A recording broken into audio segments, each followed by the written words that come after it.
여러분 안녕하십니까? 지금 소름짝 이낙연 전 총리의 말발에 이재명이 지금 멘붕이 왔습니다. 이낙연 새미래민주당 상임고문이 7공화국 공동 추진을 전제로 김문수 국민의힘 대선 후보 지지를 공식 선언했습니다. 이낙연은 서울 여의도 새미래민주당 당사에서 긴급 기자회견을 열고 괴물 독재국가 출연을 막는데 김문수 후보가 가장 적합하다며 저는 저희 한 표를 김문수구에게 주기로 했다고 말했다. 이어 공동정부 구성과 운영, 제7공화국 출범을 위한 개헌 추진 협력, 2028년 대선 총선 동시 실시를 통한 대통령의 3년 임기 실천 등의 두 사람이 의견을 같이 했다고 밝혔습니다. 이낙연은 더불어민주당이 다른 후보를 내면 협력하겠다고 여러 차례 밝혔다고 해명하고 사법 리스크 없는 다른 후보라면 입법권과 행정권에 이어 사법권까지 장악하며 삼권 분립과 민주주의를 파괴하지는 않을 것이기 때문이라고 강조했다. 이낙연은 더불어민주당은 한 사람의 사법 리스크를 없애기 위해 입법권, 행정권, 사법권을 모두 장악하는 괴물 독재국가로 가는 길을 선택했다고 비판했습니다. 이낙연의 결단은 이번 대선의 역사적 의미를 돌아보게 만든다. 이낙연의 지적처럼 지금 이 나라는 입법, 행정, 사법권을 한 사람의 손아귀에 몰아주는 괴물 독재국가로 가느냐 아니면 위대한 세계사의 기적 대한민국을 복원하느냐를 결정하는 갈림길에 서 있다. 비록 철회하기는 했지만 한때 민주당이 대법관 100명 증원과 비법조인 대법관 임용을 거론하는 것을 보며 베네수엘라로 가는 길이 멀지 않다고 탄식했습니다. 이낙연의 선택은 또 진짜 민주당 복원을 위한 첫걸음이라는 의미도 있다. 지금 민주당에는 이재명을 거부하는 목소리가 완전히 실종됐다. 지난해 비명행사 공천의 결과다. 국민의힘 당권파가 김문수 후보를 끌어내리려던 시도가 당원들의 반발로 좌절된 것을 보면서 민주당에서 전멸한 민주주의가 보수정당에서 살아났다고 한탄하는 목소리도 나왔습니다. 헌법과 법치의 파괴자는 대통령이 될 수 없습니다. 대법원이 이재명 민주당 대선 후보의 공직선거법 2심 무죄 판결을 유죄 취지로 파기환송한 이후 민주주의의 토대인 사법권의 독립을 위태롭게 하는 초유의 만행이 자행되고 있다. 민주당은 조희대 대법원장과 대법관 판사 등에 대한 청문회를 강행했다. 조희대 대법원장 등 전원이 불출석하자 정청래 법사위원장은 아직도 정신 못 차렸다. 탄핵시켜야 한다고 했다. 나아가 민주당은 조 대법원장의 선거 개입 혐의를 수사하여 처벌하는 특검 법안도 법사위에 상정했습니다. 이미 민주당의 노골적인 탄핵 등 사법부 압박으로 서울고등법원 등은 예정됐던 선거법 파기환송심을 비롯한 대장동 재판과 위증교사 2심 재판도 모두 대선 이후로 연기했다. 그럼에도 대법원장과 대법관들을 무더기로 탄핵하거나 국회로 불러내고 또 수사하겠다고 겁박했다. 대법원이 법 규정에 따라 신속한 재판을 한 것인데도 자신들에게 불리한 판결을 내렸다고 행패를 부리는 것은 확정적 범죄자가 자신을 재판한 법관을 상대로 한적반하장의 폭주다.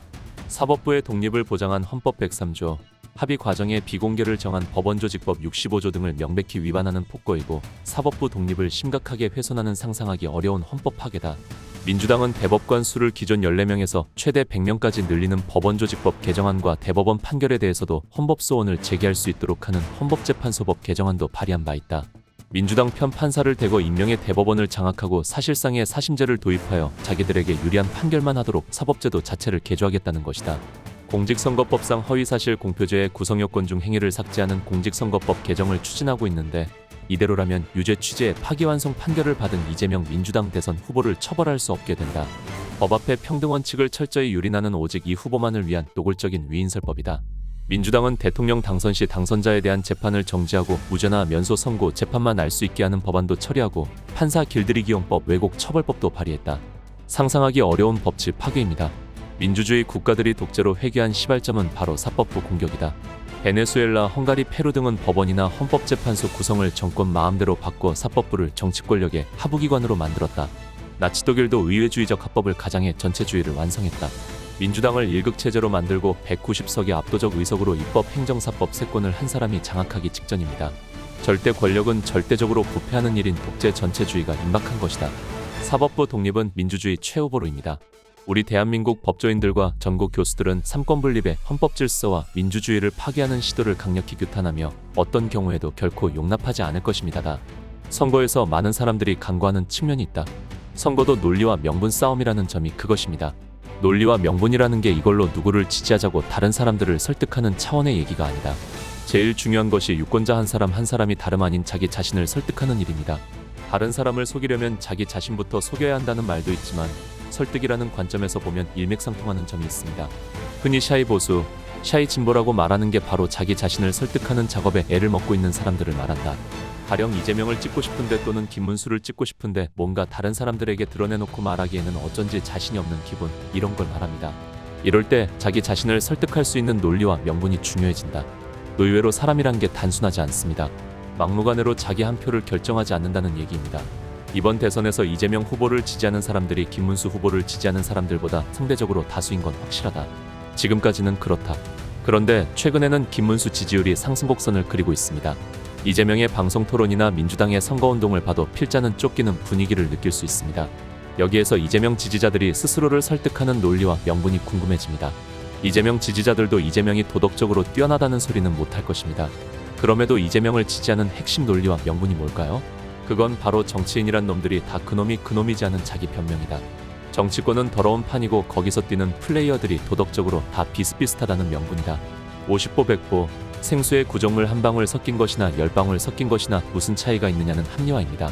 실제로 이재명을 지지하는 진짜 이유가 다른 것일 수도 있겠습니다. 기본소득 등 이재명이 내세우는 공짜의 달콤함이나 호남 출신이라는 지역 배경에 따른 집단적 지역 이기주의 또는 꼴 보기 싫은 윤석열이나 국민의힘 등 보수 진영 인간들 한 방 갈겨주고 싶다는 분노가 결정적인 배경일 것입니다. 하지만 그놈이라는 것은 한국 정치판 정가의 보도입니다.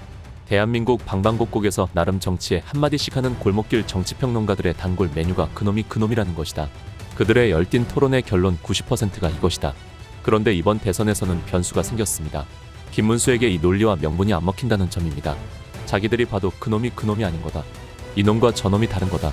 그동안 정치인이란 자들이 모두 말만 번드르르한 사기꾼이란 걸 당연한 상식으로 받아들여 왔는데 뭐라 김문수 이자는 자기들이 평생 봐왔던 정치인들과는 상당히 아니 근본적으로 다르다고 느끼는 것입니다.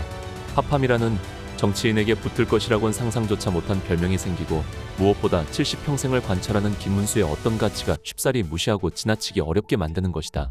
이건 쉽게 무시해지지 않는다. 말 그대로 진짜가 왔다고 느끼기 때문입니다. 그래서 지금 상당히 많은 중도층이 고민하는 단계라고 봅니다. 이런 변화 자체가 의미 있다고 생각합니다. 김문수의 승패보다 대한민국 유권자들이 정치에 대한 희망을 복원하는 시그널이라는 점에 주목하고 싶습니다. 대한민국의 운명에 치명적 영향을 미칠 것입니다. 그렇기 때문에 국민 여러분께 간청드립니다.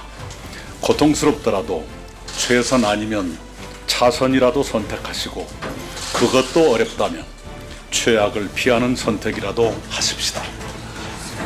기권은 나 한 사람의 투표 보기로 끝나지 않습니다.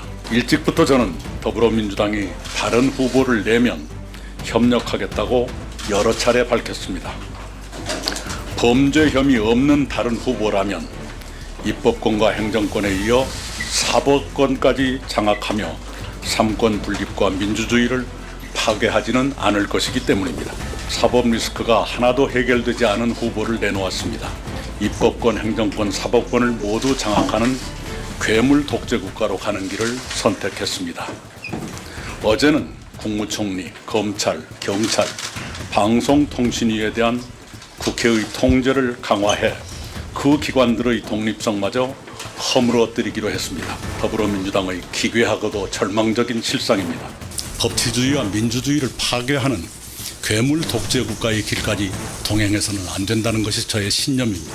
다음 시간에 뵙겠습니다. 정성산 TV 좋아요, 구독, 알림 설정 부탁드립니다. 감사합니다.